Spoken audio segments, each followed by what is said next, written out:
برس اقتدار رہے ہیں، ان لوگوں نے بھی بعض اوقات بڑی ہی عاقبت ناندیش پالیسیاں اختیار کی، بڑی وقتی مفادات کو دیکھ کر انہوں نے فیصلے کیے جن کے نتائج ہمیں بھگتنے پڑ رہے ہیں۔ لیکن اب جو وقت ہے وہ یہ آن پہنچا ہے کہ ہم اس قسم کی جو دہشت گردی ہے اور لاقانونیت ہے، اور اس قسم کی جو ایک غنڈہ گردی اور بدماشی ہے جو دہشت گرد ہیں ان کا جواب دینے کے لیے نہ صرف یہ کہ میدان میں اترے، بلکہ فکری طور پر بھی اپنے آپ کو بہتر کرے۔ ابھی چند دن پہلے army chief general Asim Munir نے بڑا کلیئرٹی کے ساتھ بیان دیا تھا اپنے ایران کے دورہ سے پہلے کہ افغانستان میں جو حکومت ہے، جو عبوری حکومت ہے، ہم ان کی جو کردار ہے ان کا دہشت گردی کے خلاف، خاص طور پر پاکستان کے دشمن دہشت گردوں کے خلاف، اس سے مطمئن نہیں ہے۔ اس سے بھی سخت بیان وزیر دفاع خواجہ آصف نے بھی دیا تھا۔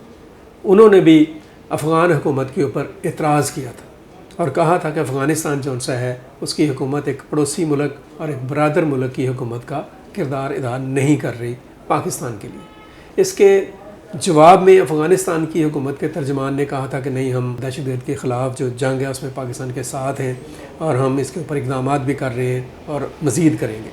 لیکن سوال یہ پیدا ہوتا ہے کہ پاکستان کو بہرحال اب طے کرنے کی ضرورت ہے کہ وہ کسی بھی لحاظ میں، کسی بھی وہ جسے کہتے ہیں بھائی بندی میں، یا کسی بھی ایسے معاملے میں جس میں اس کا نقصان ہو رہا ہے اور دوسروں کا فائدہ ہو رہا ہے، اس قسم کی پالیسی سے باہر نکلے۔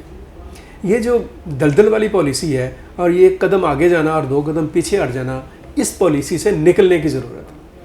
اب کون نہیں جانتا کہ دہشت گردوں نے ایک عرصے سے ہمارے لیے مسائل پیدا کیے ہوئے، ملک ہمارا جو سا ہے اس کی ترقی کی راہ کو روکا ہوا ہے۔ ہمارے معاشرے کے اندر ہر دوسرے چوتھے 10ویں دن جب کوئی اس طرح کا واقعہ ہوتا ہے تو لوگوں میں خوف کی اور ایک بے چینی کی اور ایک تشویش کی لہر دوڑ جاتی ہے۔ لوگ جو سے نفسیاتی مسائل کا شکار ہو چکے ہیں۔ یہ سب کیا ہے؟ ایسا نہیں ہونا چاہیے۔ دنیا کا کوئی ملک اس چیز کو برداشت نہیں کر سکتا۔ ہم دوسروں کے لاڈ اٹھا رہے ہیں، دوسروں کے سامنے پتہ نہیں کس اپروچ میں ہیں ہم۔ جو دشمن ہے وہ دشمن ہے، جو دوست ہے وہ دوست ہے، اور ہمارا دوست اور ہمارا دشمن وہی ہے جو ہمارے لیے فائدہ مند ہے۔ ہر ملک کی یہ پالیسی ہے۔ اب امریکہ سے لے کر انڈیا تک چلے جائیں، سعودی عرب سے لے کر ایران تک آ جائیں، ملائیشیا سے لے کر انڈونیشیا تک، اور مصر سے لے کر چین تک، کہیں بھی چلے جائیں، ہر ملک جو سا ہے اس کی جو پالیسیز ہیں ان میں ٹاپ آف دا لسٹ اس کی اپنی سیکیورٹی، اس کی سلامتی، اس کی سالمیت ہے۔ ہم ایسے ایک ڈیڈ لاک میں پھنسے ہوئے ہیں کہ جس کے نتیجے میں ہمیں مسلسل نقصان ہو رہا ہے۔ بڑی کلیئرٹی کی بات ہے کہ ہماری جو مغربی سرحد ہے افغانستان کے ساتھ خاص طور پر، اور ایران کے ساتھ جو سرحد ہے، اس کے اوپر بہت کانشیس سیکیورٹی کی ضرورت ہے۔ وہاں پہ ہمیں ایک دو ٹوک اور بہت ہی سیدھا رویہ اختیار کرنے کی ضرورت ہے۔ افغانستان کو بڑا کلیئر پیغام دینے کی ضرورت ہے کہ بھائی آپ اپنے معاملات کو ٹھیک کریں۔ آپ کی سرزمین کے اوپر اگر پاکستان کے دشمن عناصر بیٹھ کر منصوبہ بندی کرتے ہیں، وہ بیٹھ کر پاکستان کے خلاف سازش کرتے ہیں اور دہشت گردوں کو تربیت دیتے ہیں، ان کی پشت پناہی کرتے ہیں، ان کو پیسہ دیتے ہیں اور ان کو سرحد پار کر کے پاکستان میں بھیج کر ہمارے امن و امان کے لیے مسائل پیدا کرتے ہیں، تو ایسے لوگوں کو یا تو آپ لوگ روکیں یا پھر ہم خود روکیں گے۔ دنیا کو اس معاملے کے اوپر لایا جائے، انٹرنیشنل کمیونٹی کو اس کے اوپر، اس ایجنڈے کے اوپر لایا جائے کہ یہ جو ایشو اور یہ جو مسئلہ بنا ہوا ہے اس سے کیسے نجات حاصل کرنی ہے۔ یہ کوئی طریقہ نہیں ہے کہ امریکہ بہادر ہو یا کوئی بھی ملک ہو، جب اس کو اپنا مفاد ہوتا ہے تو وہ لاؤ لشکر سمیت یہاں پہ آ جاتے ہیں، اور جب ان کے مفادات پورے ہو جاتے ہیں تو یہاں سے بھاگ جاتے ہیں اور مڑ کر بھی نہیں دیکھتے ہیں، اور جو حالات ہوتے ہیں ان کو بھگتنا جو ہے وہ پاکستان جیسے ملکوں کو پڑتا ہے۔ مجھے اس چیز کا جواب دیں، آپ کوئی بھی جواب دیں اس بات کا کہ 35-40 لوگ جن کی اب تک شہادت کی اطلاعات مل رہی ہیں، خدا نہ خواستہ یہ واقعہ انڈیا میں ہوتا، یہ واقعہ امریکہ میں ہوتا، یہ واقعہ دنیا کے کسی ملک میں ہوتا، تو کیا وہ لوگ اس واقعے کو برداشت کر لیتے، ہضم کر لیتے اس واقعے کو؟ ہم کیسے لوگ ہیں؟ 80,000 سے زیادہ لوگوں کو ہم دہشت گردی کے ہاتھوں اپنے لوگوں کی جانیں قربان کر چکے ہیں۔ ہمارے فوجی جوان افسران، ہمارے پولیس اہلکار، پولیس افسران، ہمارے سیکیورٹی ادارے، FCC کے اہلکار، آئے روز اس قسم کی خبریں آتی ہیں۔ ہر روز ایسی بات ہم سننے کو دیکھتے ہیں، کبھی بلوچستان میں، کبھی KP میں، اور آگے بڑھ کر کبھی اسلام آباد میں، کبھی پنڈی میں، اور کبھی لاہور میں، کبھی کراچی میں، اور کبھی کسی ملک کے کسی حصے میں، یہ سارا کچھ جو ہو رہا ہے یہ ناقابل برداشت ہے۔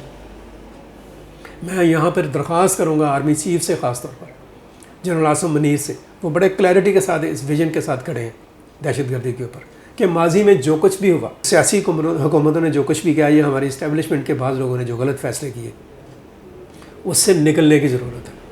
اپنی سلامتی کے مسئلے کے اوپر، اپنے امن کے مسئلے کے اوپر، اور اپنے دفاع کے مسئلے کے اوپر ہم کوئی کمپرومائز نہیں کریں گے۔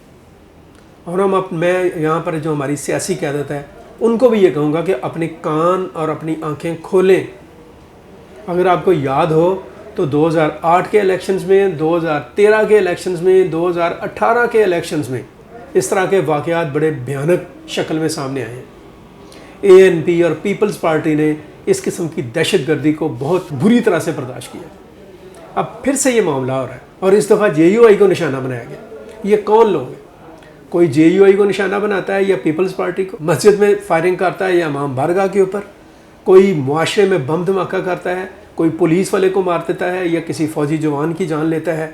سب لوگ پاکستان کے دشمن ہیں، ان کا کسی دین، کسی مذہب کے ساتھ کوئی تعلق نہیں ہے۔ یہ دراصل انسانیت دشمن ہے، اور ان کے خلاف صف بندی کی ضرورت ہے۔ اس کے اوپر کوئی کمپرومائز، کوئی بھی معاہدہ نہیں ہو سکتا۔ اس معاملے کے اوپر، اس ایجنڈے کے اوپر پوری قوم کو اور قومی قیادت کو کھڑا ہونا ہوگا۔ ہم اس طرح کے واقعات کی شکل میں اپنا داخلی نظام جو ہے اس کو برباد کرنے کی سوچ نہیں رکھ سکتے۔ الیکشن سر پہ ہیں، اس طرح کے واقعات ہمارے پولیٹیکل سسٹم کو، ڈیموکریٹک سسٹم کو ڈی ریل کر سکتے ہیں، مسائل پیدا کر سکتے ہیں۔ تو سیاسی قوتوں کو اس پہلو پر بھی دھیان رکھنا ہوگا، اس معاملے کو بھی دیکھنا ہوگا۔ مختصر بات جو ان سے وہ یہ ہے کہ یہ سانحہ تکلیف دہ ہے، پوری قوم اس سانحے میں تکلیف میں مبتلا ہے، اور اس تکلیف اور اس دکھ کا مداوع اسی شکل میں ہو سکتا ہے کہ اس طرح کے واقعات کو ہمیشہ ہمیشہ کے لیے جڑ سے اکھاڑ دیا جائے۔ ایک زندہ قوم ہونے کی حیثیت سے، ایک خود مختار اور ایک طاقتور ملک ہونے کی حیثیت سے پاکستان کو دہشت گردوں کے مقابلے میں کھڑا ہونا چاہیے، اور انہیں آہنی ہاتھوں سے اکھاڑ پھینکنا چاہیے ان کی تمام تر سرگرمیوں کو۔ اب تک کے لیے اتنا ہی۔ اپنا خیال رکھیں، اپنے گرد و نواح کا خیال رکھیں، اپنے دوست و احباب کا، اپنے عزیز و اقربا کا خیال رکھیں، حالات پر نظر رکھیں، احتیاط کریں، اپنے آپ کو محفوظ رکھیں۔ مجھے عبدالمقدم کامران اور ہاشم ظہیر کو اجازت دیجیے۔ اللہ حافظ۔ پاکستان آئندہ باد۔